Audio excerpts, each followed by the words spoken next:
with his friends Bill Babel and Kevin Minnick. My thing just turned. In 1999, they founded Webmail US. They were all students at Virginia Tech University. Make sure not to say University of Virginia. It's Virginia Tech University at the time. They dropped out of the school to run the company, and they went through some really difficult times, which hopefully he's going to talk to us a little bit about tonight, how he overcame them. They found their niche in email online, and the founders sold the company in 2007 to Rackspace Hosting here in San Antonio. For several years, Pat was an executive with Rackspace and led their business development and was general manager of their cloud operations. He recently left the company, and now he's an active investor in a lot of Central Texas startups, including Pressable, which we have Vid Luther here tonight, who runs Pressable right back there, and Own Local, I think that's an Austin company, Do Stuff Media, which is also Austin, Promoter.io, Chad Keck's company right there, he's with us, and others that he'll talk to us about. So without further ado, let's all stand up and give a big Startup Grind welcome to Pat Matthews.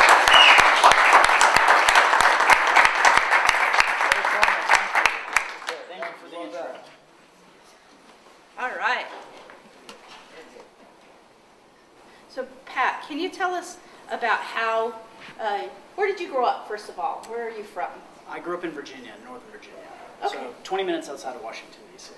Oh, great. And so how did you get into entrepreneurship? Were you one of those kids who ran a lemonade stand or had their own paper route, or what was your first entrepreneurial endeavor? So when I was 8 or 9 years old, I was mowing everybody's lawn in the neighborhood. So I would say that was the first. You know, when I was younger, I didn't think of it as entrepreneurship. I just thought of it as working hard. And so at an early age, I really wanted to be independent. And so I took whatever job I could, starting with mowing lawns. Now, are your parents entrepreneurs? What do they? No, they were just hardworking people. Hardworking people? Yep. And you have brothers and sisters? I have one brother and one sister. Okay. And where do you fall? I always like to know what I'm the oldest. You're the oldest. Okay. And are any of your siblings entrepreneurs? No, I've got the only entrepreneur gene in the family. All right.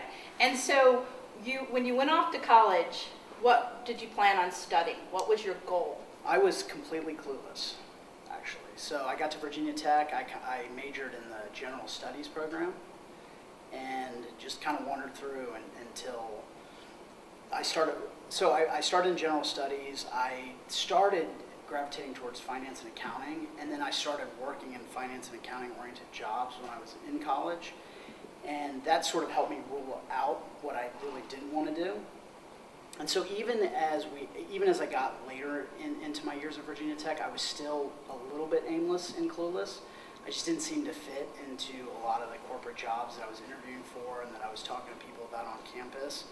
And the way that I really got into true entrepreneurship is through the friends that I met at Virginia Tech. There's one friend in particular that you know, Bill Babel. He actually came from a lot of entrepreneurship roots, and so the whole time that we were going through school, he was constantly looking at, like, what can we do, like, what business could we start? And that also happened to be the same time where the whole commercial internet was really taking off. This was 1995 to 1999, and he really, I give him most of the credit in terms of pairing up, like, you know, his entrepreneurial drive, a lot of our hardworking hard work ethic and stuff like that.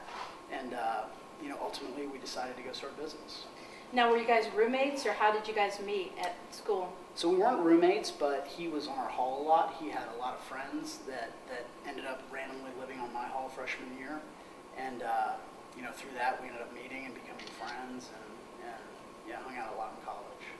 And did you started the business in college, and it was a totally different business when you started it. Yeah, you had like several name changes, right? So Yep. What was the idea when you started? When we started, we all liked to party a lot in college. Okay. Big shocker. And so one of the things that we felt the world was missing, and to be honest, I still feel like is missing today, is a centralized source for where you can go and find information about what's happening in your local town or city. And so we set out to build that. And so the original name of our company was fieldparty.com. Complete consumer name, complete consumer intent. But you know, it was I still think it was a good idea. It was just, it was bad timing. We didn't execute it properly. I mean, just, it was fraught with all kinds of challenges. Really, it was probably a bad idea, but I think we were aiming to solve a pretty good problem. Just turns out that problem's really hard to solve. Yeah, well, and at the time, college students starting businesses were getting a lot of money from established entrepreneurs who didn't know about this new thing called the internet and what it could do. So were you guys able to raise any money with that business? We were able to raise a little bit of money from some angel investors, but what really happened in terms of our early capital raising days is we launched our business on March 10th, 2000, and so for the internet enthusiasts in the room, it was 1 month later where the market really started to bottom out. I mean, overnight, it just changed everything. And so we were talking to all kinds of classic financial institutions and venture capitalists that immediately just didn't return phone calls anymore. I mean, it was one of the first sort of macro world-changing experiences that we went through during our startup run, and it was an eye-opener. Yeah, so you started it, and then the market crashed, and pretty much everything dried up. All investments in tech dried up. People were filing bankruptcy. Which in many ways I think is one of the best things that ever happened to us. I think that one of the dangers I see in the market today is, I think this continually comes back in cycles, is that the wrong ideas end up getting too overfunded. And I think overfunding is actually a big risk, because what happens when you get money, you go out and you start spending it. And you start building up all your fixed costs. And before you know it, if your idea is not on path, or you're not selling a ton of widgets or whatever it is that you're selling, then all of a sudden you start burning through money. It's actually very fascinating to me, even today, the number of startups that I invest in that run into cash flow crunches before they ever find their meteoric idea that never ends up taking off. So I think for us, we made the most of it at the very least. Whether it was the best thing that ever happened to us or not, we certainly made the most of it. And it really made us hunker down and not go too far down the wrong path, because we couldn't. We couldn't afford to. Now, what was your burn rate? What were you guys going through at the time? Did you hire staff? Did you have? Not that much. I mean, I think in the very early days we raised around $100,000. So we couldn't really afford to hire a lot of staff. I mean, we had a lot of people that were kind of part of the team that we weren't paying. But no, we didn't have a lot of staff. I mean, so we were probably burning $5,000 or $10,000 a month, if I remember correctly. And then you dropped out of school. All you guys did to do this, right? We did. So we dropped out of school, and that was a little bit short-lived, because it was really Bill and I that dropped out of school. And when we dropped out of school, we both had about a semester left to go. And so as we continued to hit hard times, like really, really gut-wrenching hard times, we both took turns going back to school. And so we knew we wanted to keep pushing the business forward. But I think that was one of the few times that we certainly did get a little bit of cold feet. And so we thought to ourselves, gosh, if this thing really bottoms out and we have $100,000 in debt each and we don't have degrees, like, where's that going to leave us? And so taking turns going back to school gave us a little bit of peace of mind. It ended up being really hard to do, to kind of sit in class, and I don't know, I was never great in class anyways, but it ended up being, I think, extra hard because we were running a business on the side, and so it was a real challenge. Yeah, so none of you guys had families back then, though, so you guys were just all, or did anybody have a family? No, nobody had families. So you were just burning it at both ends, going to school. Did you graduate? I did. I graduated with a finance degree in May of 2002. Wow, well, that's not too bad then. So you graduated in May of 2002. Where was the business when you graduated? So at the time, it was in Blacksburg, Virginia. Mm-hmm. And once I graduated, we actually moved the business back up to where I was from, which was Northern Virginia. And that was really when we started with we really pursued our third concept. First two were really failures. And we basically incubated that business out of a basement in Northern Virginia, and it was a true basement. It was hot in the summers, cold in the winters. I mean, we were hoofing it. But we built it up pretty good. We got up to 6 or 7 employees in that basement. We did that for about 2 years. We signed our first Fortune 500 customer in that basement. We really got the business off and running. And then when we decided that we need to do things like, we needed to grow up a little bit. And So we didn't grow up too much, but we ended up moving back down to Blacksburg, Virginia, where we opened up our first office. And from there, the business really started to take off. Now tell me, because I remember, I think, Bill talking about this first Fortune 500 company, because back then on the internet, nobody knew that you guys were in a basement and you guys were just, a few people, so you were able to compete with. Yeah, and that was like borderline still a time when you're kind of still supposed to be embarrassed about that. Mm-hmm. I think today first of all, it's always cool to hear about Apple or whoever starting in a basement or a garage. But I think that when you're really relying on a company for critical services, you want to imagine that it's this big company and this perfect headquarters and all that kind of stuff. So it was a little bit uncool at that time for us. But what I think made us feel really good about it is that we always hosted our customers' information in state-of-the-art data centers. And so that's ultimately, once our business started to grow, that's where we put our money and where we put our investments. That's what ultimately led us to Rackspace, is that we saw it as an essential thing to make sure that we were never cutting corners with our customers' data.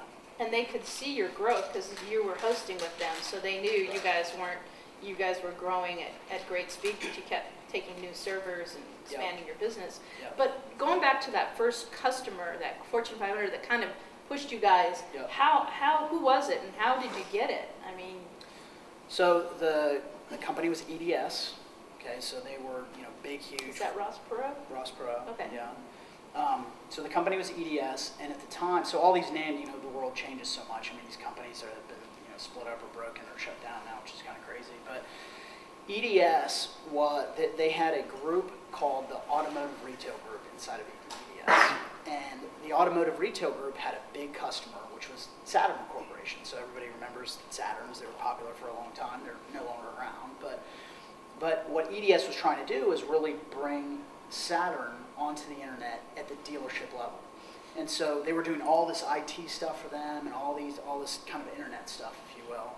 And one of the things that they wanted to do was they wanted to provide email hosting for each local Saturn dealership. So they wanted, my name at SaturnofSanAntonio.com.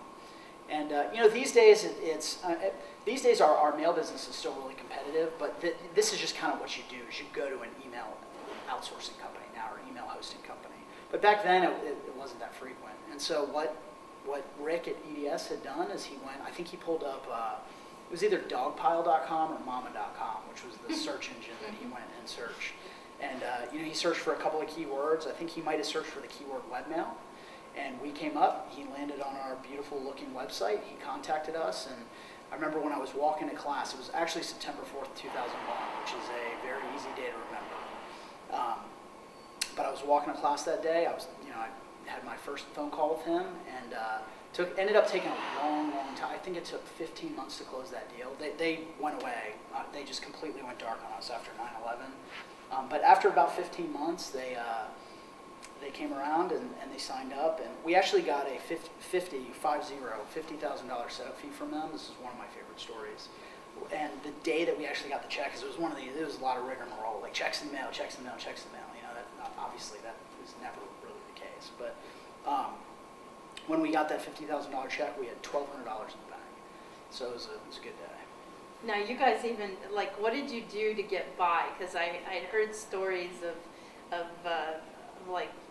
did you guys take extra jobs? Did you sell things? How did you make it during those lean times? Sounds like you might know part of the answer to that. So first of all, we had a really good network of angel investors. So Ryan, who's actually here in the room, was the first $10,000 into our company. His grandfather actually helped us out several times in terms of investing in the company. And he did it at times where he kind of took a lot of blind faith in the beginning, and then he gave us a little bit more money down the road once we landed some of these bigger customers. But it still wasn't enough to get by. And gosh, we didn't take salaries. I bet it was 4 or 5 years. So first, Bill and I, we used a lot of credit card debt. And then luckily, because this is probably the biggest thing I got from my finance degree, was one of my best friends went into banking. And so he ended up helping me consolidate my loans and give me extra loans to kind of personally move the company forward. And then one summer when we really, really hit rock bottom, it was the summer right before 9/11, before we had even gotten interest from some of these bigger companies. I ended up taking a sales job selling books door to door in Southwest Virginia, and so that was a gut-wrenching summer. It's a very extroverted job. I'm a very introverted person. Even if you're an extrovert, though, it's a tough job. You might think it's not that tough, but I'll throw any extrovert in the book field and see how you do. It was a gut-wrenching summer, but we got through it, and things really started to pick up after that. The business took another step backwards after 9/11. I mean, of course, everything did. It was the second major macro thing that trickled down and really hit us hard. But it hit the whole country, obviously. So yeah. It's amazing that you guys were able to withstand both of those in the infancy of the company, because a lot of companies couldn't weather one of them. But probably because of your age, where you guys were at in your life at the time, and your flexibility.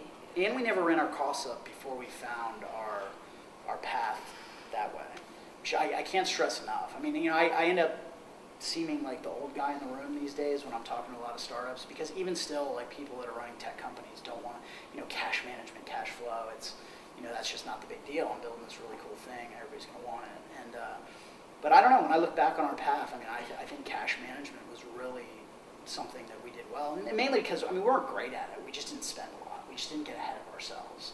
And Yeah, well, and the credit card thing, nowadays people don't like, I don't know about you, but if a company comes to you as an investor and they say, I've been financing my company with credit card debts, is that a big red flag, or is that is that still acceptable?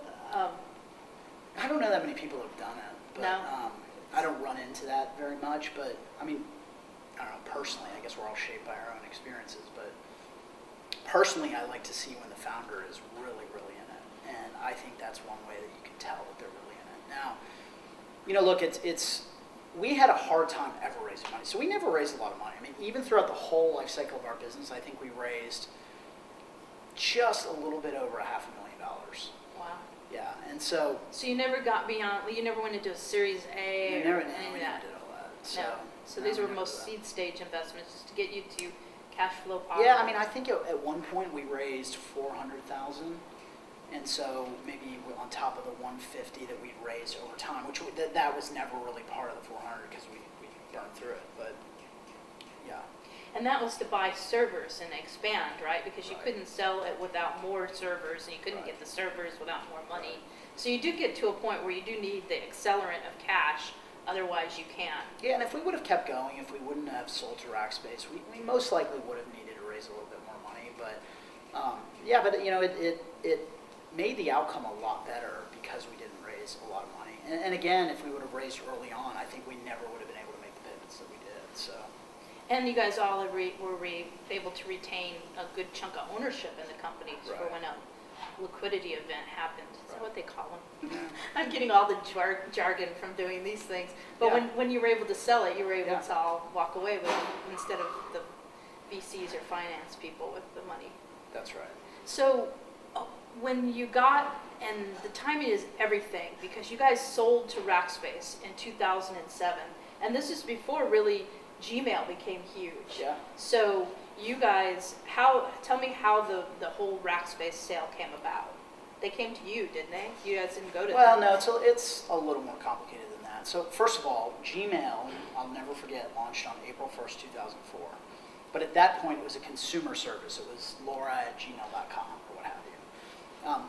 But I knew it was going to be a big threat. From that day forward, Google scared me a lot. And it was really Google that helped us build our business up because of the advertising programs that they developed. We were very early adopters of all that. So I sort of had the love-hate relationship for Google.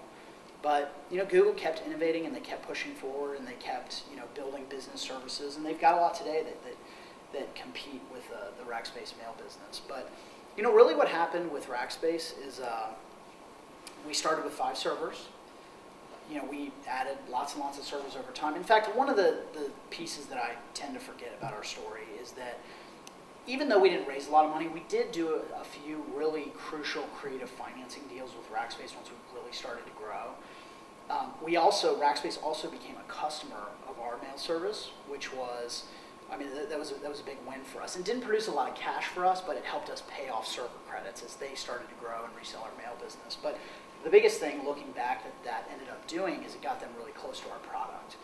And once they baked our product into their set of products, then we really became attached to the hip in many ways. And what really happened was very specifically in 2007, we had decided that, we were, if we're going to fight the Googles and all these other, competitors in the world, then we're going to have to go out and raise a little bit more money. Plus we were growing 100% a year. I mean, we were starting to grow fast at this point. And so we were going to go out and we were going to raise capital, and we lined up a couple of investors. And, there's this little magical thing that happens when you line up investors. You all of a sudden are a lot more attractive to potential suitors, because the minute that you take investment money, you inherently become more expensive to acquire.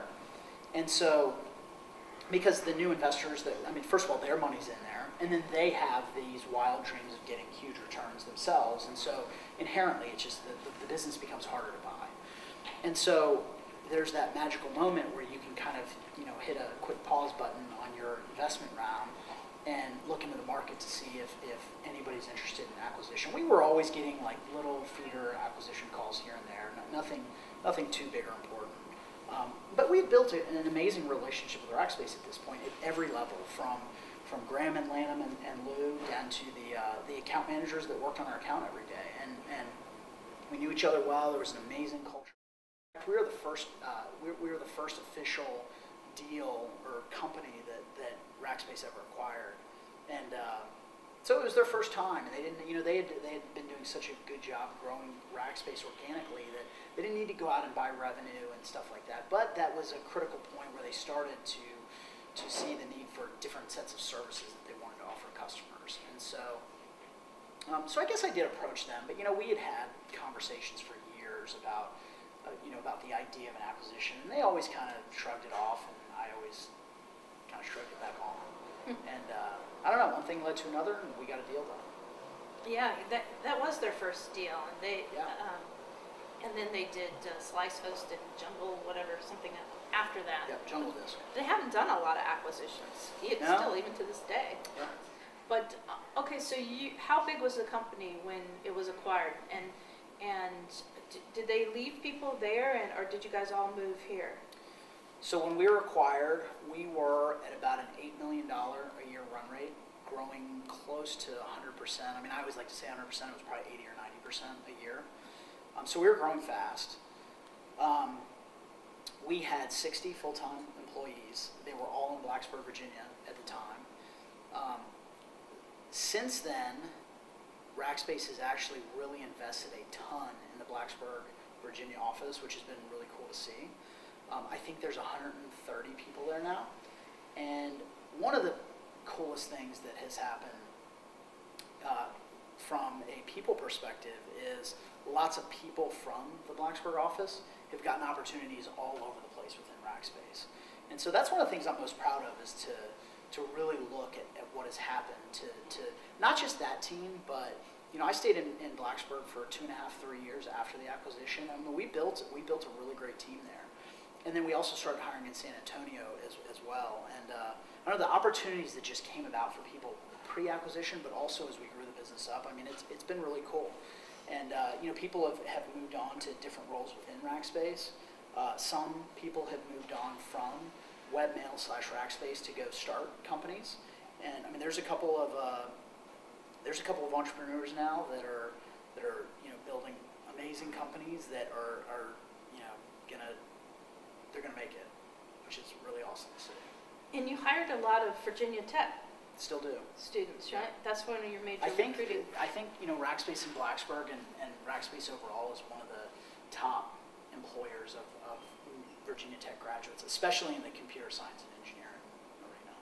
Great. And then when you came to San Antonio, you came here as an executive with Rackspace to head up, was that their cloud operations? Yeah, at the time, so that was in 2010, and they had a bunch of different pieces of their cloud business, and everything was growing, but it was a little chaotic at the time, and so they had asked me to move to San Antonio to really run the operations of that cloud business, and so I did that for about 2.5 years. A lot of times Rackspace tends to incubate businesses kind of outside of the mothership until it gets to a certain size or whatever criteria they deem important enough to kind of pull it back in. And so I did it for I ran that business for about 2.5 years. That was the real hyper-growth stage of my career. I mean, that was just, hair on fire every day. Crazy growth. And then about 2.5 years into that, we made the decision to take the cloud business and merge it into the core business. And then I switched jobs for the third time at Rackspace. And that's when I moved over and kind of brought my career at Rackspace full circle. I was then in charge of doing the mergers and acquisitions, which was pretty cool because, I come in that way, and now I was in charge of doing acquisitions. And Rackspace doesn't do a lot of M&A, but we did do 4 deals in the year and a half that I was there, and that was a lot of fun.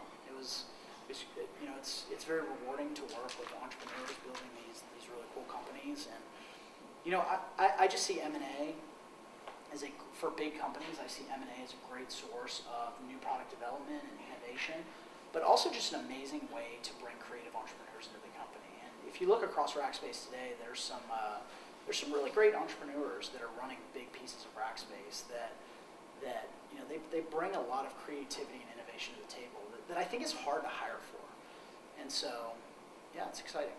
Dell does that too. They acquired quite a bit when they switched from hardware more into software and services. Yeah.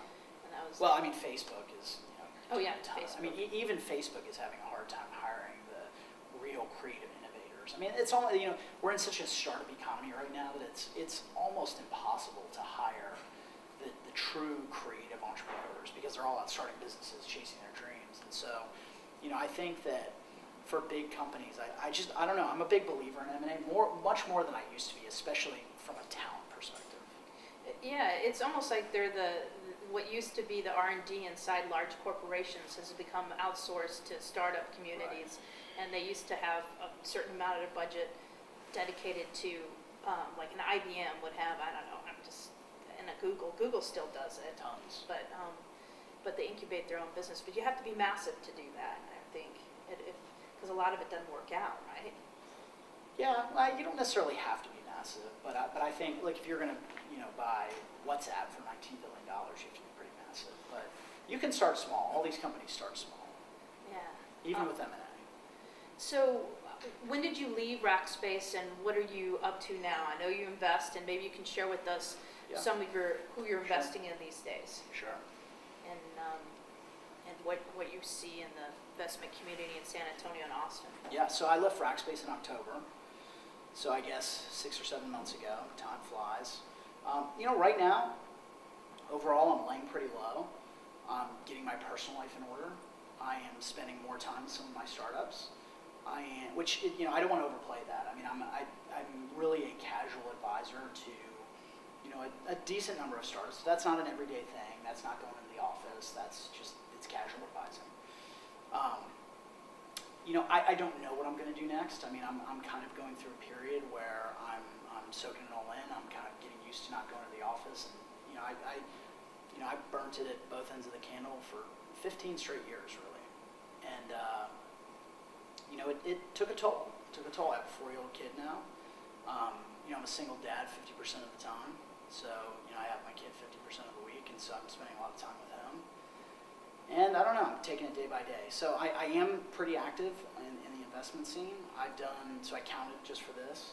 So I've done 34 investments now. Some of those are very small investments. Some of them are bigger. I've done 15 of those, I believe, are in Texas. 5 or 6 are here in San Antonio. So you mentioned the companies that I've invested in here. There's a couple of others. So for those of you that know Franklin, so I'm a small investor in his company. I forget if I'm allowed to say the name of it yet, but he's the crazy guy walking around here with the goggles on all the time. I've done some other stuff too. Like Juan back there is a real estate entrepreneur that I've invested in, and we're working together on some local real estate projects. I'm a part of a little group that has helped open a couple of restaurants in town, so everybody needs to check out Hot Joy in Barbaro if you guys haven't been there, and the Monterey is in a part of our little real estate endeavor as well. And really, that's us putting money together to fund a group of local restaurant entrepreneurs. We're trying to make San Antonio a little bit more urban every day. And, I think there's a big macro San Antonio initiative, going on there, and we're trying to do our part. I guess the other 10 investments are, unless I'm forgetting one or two, the other 10 investments are, Texas investments are in Austin. So, Austin there's a lot going on there. I mean, it's a happening place. And, there's just a huge tech scene that continues to grow and grow and grow. And, I think San Antonio can learn a lot from it. It's right up the road, which is pretty cool. So, yeah, I mean, there's companies in Austin that I'm really excited about. Greenling, so I don't know if you've heard of them. So I'm an investor in Greenling. I'm really excited about what they're doing. I just did an investment in a company called Platform for the whole long tail of businesses that want to sell subscription goods and services online, which I'm really excited about what they're doing. And there's a bunch of others. Do 512. Is that yours? Do media. Do stuff, Yeah, they got great traction over South by Southwest. I saw they're getting like 10,000 uniques that are 50,000 a day or something. Well, Bill and I invested in them because they're kind of the modern day version of Field Party. That's what I thought of. And so we're still chasing the dream. You haven't given that up yet. Never give up. And you were going to sell that to newspapers, which I come from a newspaper background, so that I always love it when these startups, because it's hard. You're selling a new service to an entrenched media that doesn't exactly want to adopt new technology. Yeah, it's very hard. Own Local is another one in Austin who is, so Lloyd and his team are doing pretty well selling into newspapers, actually. Oh yeah, they do that.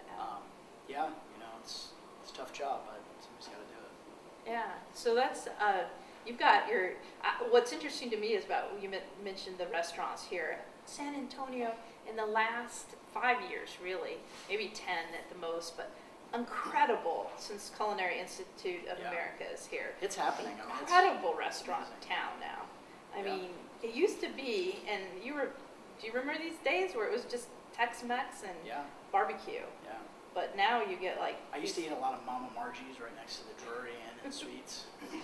Was that when you were at the Data Point building? That was Data Point. I was always flying in here for meetings. Yeah. So what do you see? You mentioned Austin's percolating technology. What do you see that San Antonio needs here? Or do you see it developing along the lines of Austin? And what is it what are we missing in your view? Yeah, I think that Austin just at this point has more success stories. I think success builds on success. And, I think Rackspace is an amazing pillar for this community, but there needs to be others. And, with successful companies just comes ecosystems of people. And so, I was not around in Austin at this time, but I've read a lot about companies, even companies that ended up being part of the dot-com bust, but they brought lots of talent into town. Trilogy is a company that comes to mind. Dell obviously is a huge winner out of Austin in that part of Texas. And there's lots of others. I mean, there's lots and lots of companies that are succeeding in Austin. And that ecosystem is what I think is really important. When you go out to the Bay Area, I mean, there's no tech startup ecosystem like the Bay Area. I mean, I think everybody knows that. So it's obvious, but I think that the more success stories that we can have here, the more people who can sort of break through the mold, because it's tough. I mean, look, there's not a lot of talent in San Antonio. There's the ecosystem's not really here yet, but this is a beginning. I mean, Geekdom I think has done a great job. It was nice when we had Techstars here. I mean, I think that was a helpful beginning of the ecosystem, and it'll be interesting to see if we're able to bring that back, or if it is just permanently moved to Austin. I wonder how do we learn from Austin? I mean, I mean, it seems a little bit competitive, at this point, which I don't know. There's probably some health in that too, but I don't know. I think more success stories here are critical, and that means we have to figure out how to keep startups here. Because, at Rackspace, we always call Austin the 70-mile problem. It's really easy to relocate cities when Austin is just 70 miles away. And so I don't know the magic formula. I mean, there's, smarter people with lots of money that are working on that kind of stuff. But, I don't know. I can feel it happening here. I mean, I think, even little things like restaurants opening and restaurants succeeding. I mean, I think all this stuff matters. It's all part of the ecosystem. I mean, smart, savvy people want to go out all the time. I mean, they want to drink beer at cool places, and they want to eat good food at cool places. And so I don't know. I think the more success that we can have here, and the more the ecosystem builds, I think it'll build upon itself. And do you see it becoming, you mentioned competitive right now, and years ago I used to hear Austin versus San Antonio, especially for big projects like Toyota, or now it's the Tesla or something like that. But regionally, I mean, 70 miles apart, that's what San Francisco is from San Jose and Mountain View and all those. It's region, and I think now when we're competing on a global stage, we shouldn't be thinking about Austin or San Marcos or New Braunfels or San Antonio, but just Central Texas. I just think Austin is so successful that I'm not sure that is a community they feel they need. Yeah. All the places you just mentioned. And so I don't quite know what to do about that. I mean, I think that the ecosystem in California has just gotten so big that it's spread. I mean, you just can't do everything in San Francisco anymore. And, I mean, maybe that can happen with Austin. I mean, maybe there does become a spillover. I mean, you do hear that every now and again stories about people moving from Austin to San Antonio, or from somewhere to San Antonio because of the cost. I think San Antonio is looked at as before the boom, and so you get those people that come into town that want to buy more affordable housing and want to find a cheaper place to start a startup. I mean, Austin's getting expensive, like San Francisco. I mean, it's becoming outrageous to buy anything there, and so I don't know. Maybe that'll help too. Yeah, and it has the growth problems with success comes restaurant waits and higher real estate Crowds prices and stuff. all that stuff. But even the hill country, I live in Wimberley, and we're getting tech executives that want to live on 5, 10, 20 acres and have a ranchette. It's a 50-minute commute either into San Antonio or Austin from there. So for people in California, that's nothing. Yeah. Because it's a nice drive. It's not bumper to bumper. Right. But when are you gonna? You mentioned you also have a place in Austin too. Are you rooted in San Antonio? Do you see this as where you're gonna, where your son's gonna grow up, where your future is? Yeah, I've learned not to predict my future. It has never seemed to work out very well. But as of right now, sitting in this chair, I mean, San Antonio is it's where I call home. I've got a lot going on here. I mean, starting with my kid. But look, I like Austin.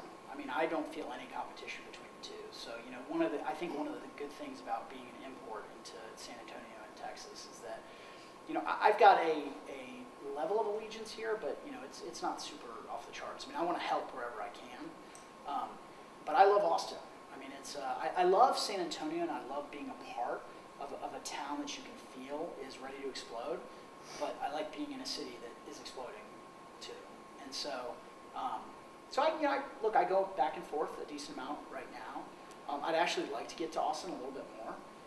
And that mainly means just not traveling as much and splitting more time between the two Texas cities. And I hope to do more of that. And when you look at a startup for an investment, what criteria do you use to decide, like, oh, I wouldn't invest in these people, or I would invest in these people? Does it have to do with the team? Does it have to do with an idea? Does it have to do with where the company is at what stage? What are your criteria?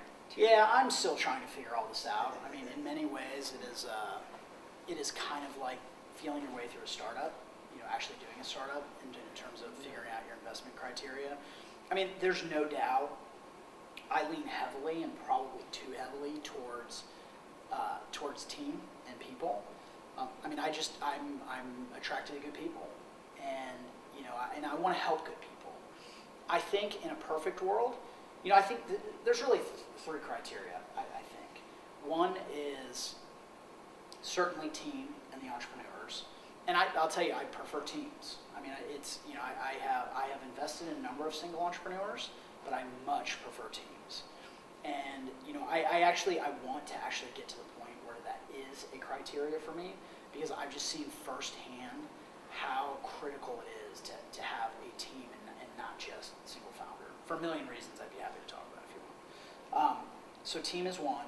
Number two is not just the idea, but I prefer, even though I violate this rule quite a bit too, but I prefer to invest in companies that are, in the market a little bit. Like the product has some level of traction in the market. I mean, you can kind of tell that by raising money, you've got some level of formula to raise money and put it towards growth, not towards testing product market fit. Now I'll tell you, I violate that a lot, and I tend to invest in companies that have not quite gotten the product market fit yet, which is challenging. I think the third variable, which is the one that sort of is supposed to correct everything, is valuation. And so the earlier stage, the lower valuation that you get, which I don't know, the guys in Silicon Valley would say, oh, you shouldn't worry about valuation, but I don't know. I think to me that really matters, actually. And so anyways, those are the three, but I would actually prefer to pay a higher valuation for some level of demonstrated market traction and a belief that money is going to go towards growth. And I also, one of the big things for me is I think that's where I can help too. Like I was never the person. I mean, you listen to our story. I mean, we felt our way through the whole thing. This was not like, let's go sit in a lab and figure out like this beautiful idea that we're going to go pursue and go out and we made it happen. It was not that at all. It was much harder than that. And I'm not very good at helping in that incubation, pre-product market fit stage. And so I want to get to the point where it's teams and a level of proven market traction. I mean, it can be pretty small, but some level of proven to where the money really becomes growth money and not figured out money. Mm-hmm. And have you had any exits yet from any of your investments? Have any of them gotten acquired or gone on to have where they've gone in IPO or anything? Yeah, I'm thinking about two that I've had. One was, it was really kind of a break-even type of deal. Well, I mean, if you include, so I've had 3 or 4 that either haven't worked out and I got some money returned or no money returned. I've had one that was about a break-even deal, so money got returned. And then one I'm actually really excited about still is it was a company I'm pretty sure it was my first investment ever, actually, back in 2009. And I invested in a company that makes music applications on the iPhone. And they built really cool tech. I was super impressed with the team. It was a little early stage for, I didn't even have a philosophy of any kind back then. But I liked the team. They were building cool tech. So I invested in them. And, they ended up selling relatively early to a company that now has a ton of venture financing behind them, and they're growing and doing well. And it's kind of one of those things where that little investment and that decision to sell the company at the right time, and somewhat of a risky stock-oriented deal, if they continue to do well, it could be one of those home runs, which would be kind of cool. It's good to have home runs. Yeah. Well, that's also the diversity and having so many investments. That your chances of having one of them do well is hopefully increased. Hopefully. But I'm going to let everybody, I'm going to open it up to questions now from the crowd, the wisdom of the crowd. So who has the first question? Who wants to? Somebody's got to be first. Okay. So you mentioned the events idea, and then we have webmail. Yep. How'd you get from there to email? Yeah, that's a good question. Should I repeat the question? Or Yeah, go ahead. So he asked, how did we get from this crazy consumer.com idea to this hosted email for business idea? So what happened was when we launched fieldparty.com, our original consumer website, it was, again, March of 2000. And that was kind of the time where anytime you start a portal, which is kind of what we thought of our business as, you'd offer free email so we offered free email at fieldparty.com to anybody that would come and create a profile and sign up for our local event news listings and all that kind of stuff. And so then there was a middle iteration of our business that I didn't really talk about, which is we realized later that year that we were really good at building software, but we were really bad at generating content needed to make it a website people would actually want to come to. And so we kind of turned it into more of a CMS system for newspapers. So when we went to newspapers, we said, look, you have all this content, we have all this technology, let's merge the two up, and we'll power to your website. And by the way, you can give email to your newspaper subscribers. And so if you would imagine our website at that time, it was a website, business-looking website with 3 or 4 different products. One of them was hosted email. And that was the time where, the whole .com world had come and gone, or the .com boom came and gone. But it totally changed the way we all communicate. I mean, email was here to stay. Everybody wanted it. The more people were using email, the more spam we got every day, the more computer viruses that we got, the more problems there were, the more features people wanted. Blackberries were starting to emerge as really popular devices. So it started to get complicated. And as it got complicated, people started saying, I need some help with this. They'd go to Google or whatever search engine it was that they were using at the time, and they'd find us. And so we just, we kind of followed the demand on that one and just had some judgment on, when to pivot and when to not. And once we got focused on email hosting, I mean, we locked and loaded, we got rid of everything else, we found customers new homes, and we were off to the races. And I'm going to follow up on that. Do you think that that's a problem with entrepreneurs get too many involved in too many different areas and the focus isn't there? Because I know just as an entrepreneur, it's easy to, once you start, you're like, okay, we'll do this and this and add all this up to it. Well, strengths sometimes can become weaknesses. And, one of the strengths that most entrepreneurs have is confidence, cockiness. You feel like you can do everything, and so then you start doing everything if you're not careful. And so I think focus is absolutely critical. I mean, you hear that from every entrepreneur that sits in a chair like this. But it is. I mean, you have to say no. You have to get good at certain things, and it's really critical. I also think that another challenge that entrepreneurs go through is most of us are really stubborn, which is why I think it's critical to have co-founders, because when you are stubborn and you just get so myopically focused and your idea is going to be right, and then pride starts to set in and all that kind of stuff. I mean, there's no stopping you. So you're basically, if you're headed down the wrong path, you're going to tank the business. And so that's why I think it's so good to have co-founders. And we used to have, just hardcore debates about what to do with the company. And I'm not sure if we didn't have those debates and if we all couldn't punch equally, I'm not sure we would have gotten there. And 'cause somebody was always stubborn about something, and it was oftentimes me. And so, anyways, I just think that part's critical too. Yeah, and it probably also helps that when one person's down and thinks that this isn't going to work, and the other person's like cheerleading and is the one who pulls it through. Yeah. So I've heard that from other people that usually if you have 2 or 3 people, they're not all down at the same time. Yeah. And if you are, you're in trouble. Yeah. But anyway, okay, next question. Oh, come on, you guys. Well, I have one.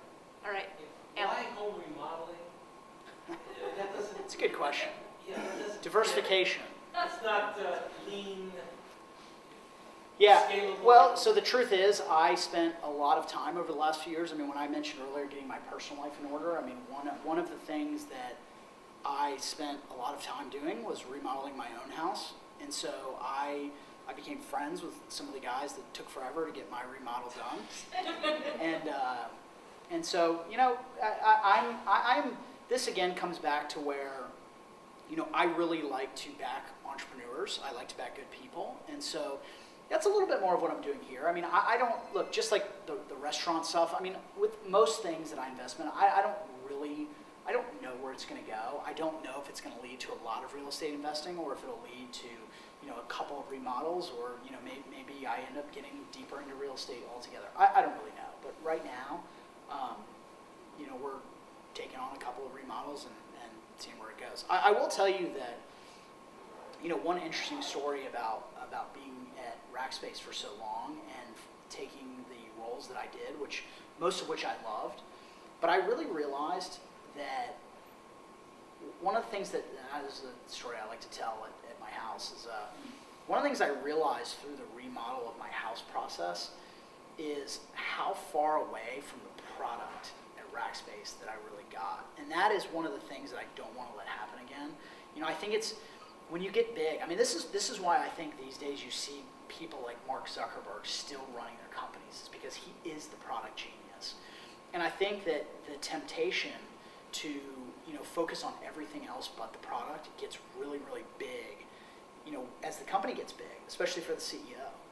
And so I don't know. So it's kind of weird. My house sort of reminded, because ultimately my favorite meeting of the day ended up being at my house, my contractors going through color schemes and stuff like that. And it hit me. I'm not really a house guy, but it was sort of, it fulfilled that creative need that I have inside of me.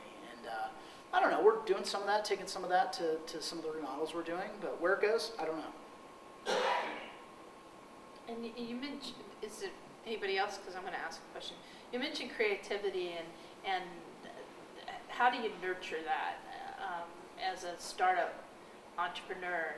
Do you recommend that entrepreneurs have outside interests, that things that they're involved in, or do you think they should just be focused on the business? There's this whole debate about whether you can have work-life balance as an entrepreneur, and I hear from most people you can, and you're. I mean, your work has to be your passion, and that passion to me becomes part of your balance. I mean, I don't think you want to let it throw your family completely out of whack and all that kind of stuff, but the reality is, I don't know. I read all these, puffy articles about work-life balance too. I don't know. For the ones that figure it out, I mean, more power to them. But I think that's why it has to be your passion, because it's going to consume you. And so, yeah, I don't know. But in terms of outside interests, I mean, I don't know. I think it can be healthy, but I think that ideally, if you're able to harness your creativity, within your startup, which you really should be, I don't know how much outside you need. I mean, one of the things I find is, especially since I left Rackspace, I mean, I'm doing a million little things now, and it's lots of outside interest-oriented stuff. But, I sometimes think, gosh, how could I go run a business now that I've sort of let myself kind of take on, everything else. And I don't know. I imagine one day if I could do a startup again, I'm going to have to shut it all down and get back to business. So how can we help you? What would you like to see? Is there anything you're working on right now that you would like us to support, or any of the companies that you invest in that you want us to back? This is your chance. Well, I mean, I'd like all my companies to grow up, get really big, and create those huge liquidity events that you talked about earlier. But really, I mean, my true answer is no, not really. I mean, nothing I can think of right now, other than, I want to see San Antonio and Austin really thrive and prosper. So, I mean, if you're starting businesses, I mean, let's get after it. I mean, I think that the more success stories that we can have in this region, I think the more and the bigger the ecosystem will grow. And, I think in the end, I think we'll create a better place to live, to do business. And I really, look, I think Texas is great. I mean, I enjoy living here. It was a great move. I can see, I can definitely see more and more people coming from the bigger ecosystems here with the more success that we have. So, I don't know. I'm rooting for everybody, whether I invest in them or not. And if I can help you, let me know. All right. Well, thank you so much.